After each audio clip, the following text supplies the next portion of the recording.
নমস্কার। আবারও আজ চলে এলাম একটা বিশেষ প্রতিবেদন নিয়ে।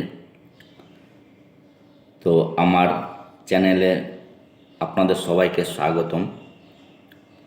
আমি হৃদয় কুমার সিংহ।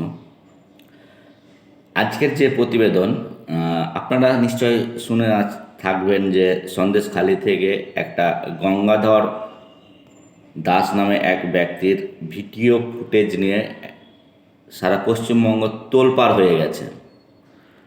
কি ভিডিও ফুটেজ, এই ভিডিও ফুটেজ নিয়ে একটা তোলপাড় শুরু হয়ে গেছে।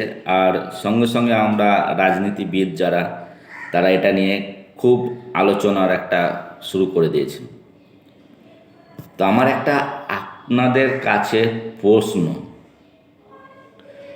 ভিডিও ফুটেজ যদি সত্যি হয়, আর এই ভিডিও ফুটেজটা যদি সত্যি হয়, পদক্ষেপ নেওয়া উচিত। এত আলোচনা করে কী লাভ? ভিডিও ফুটেজ যদি সত্যি হয়, তাহলে পূর্বে আমরা কিছু আলোচনা সূত্রে চলে যাই। ভিডিও ফুটেজ নিয়ে কথা হচ্ছে না, প্রমাণ পেয়েছে, সেই প্রমাণ নিয়ে কিছু কথা বলতে হয়। তো প্রমাণ নিয়ে কিছু কথা বলতে গেলে আমরা পিছনে চলে যাই। পিছনে কোথায়? নারদা কাণ্ডে চলে যায়। সবাই দেখেছেন নারদা কাণ্ডে পেপারে টাকা মুড়িয়ে নিচ্ছে। কে নিচ্ছে?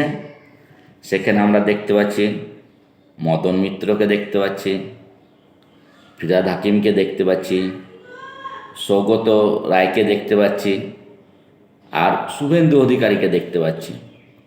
তাহলে এদেরকে যে দেখতে পাচ্ছি যে এরা টাকা নিচ্ছে পেপারে মুড়িয়ে যখন টাকা নিচ্ছে, তাহলে টাকা নেওয়াটা যখন আমরা দেখতে পাচ্ছি, তাহলে কি করব?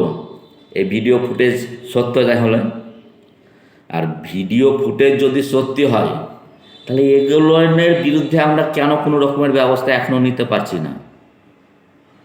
বলবেন আপনারা যে কি না, এরা বিচার ব্যবস্থার উপরে ভরসা রেখেছে। আমরা বিচার ব্যবস্থায় ভরসা রেখেছি। আমরা জানি আইন দুই রকমের, একটা আছে ভিআইপি আইন, আর একটা আছে নন ভিআইপি বা গরিব মানুষের আইন। গরিব মানুষ হলে এদেরকে এতক্ষণ কি অবস্থা হতো বলুন তো? টাকা নেওয়ার দায়ে। সাধারণ মানুষ হলে টাকা দেওয়ার দায়ে কী করতো? সবকে পিটিয়ে বৃন্দাবন পাঠিয়ে দিত। তা আমাদের সত্যি কথায় আছে না, চোরের মায়ের গলা বড়। কেন তাহলে আমরা এদের বিরুদ্ধে ব্যবস্থা নিলাম না এখন পর্যন্ত? না রাজ্য সরকার নিয়েছে, না কেন্দ্র সরকার নিয়েছে।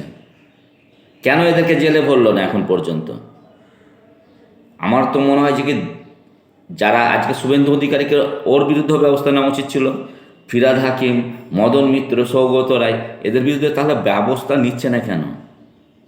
কারণ এরা বড় লোক, ভিআইপি, তার জন্যে এটাই সমস্যা।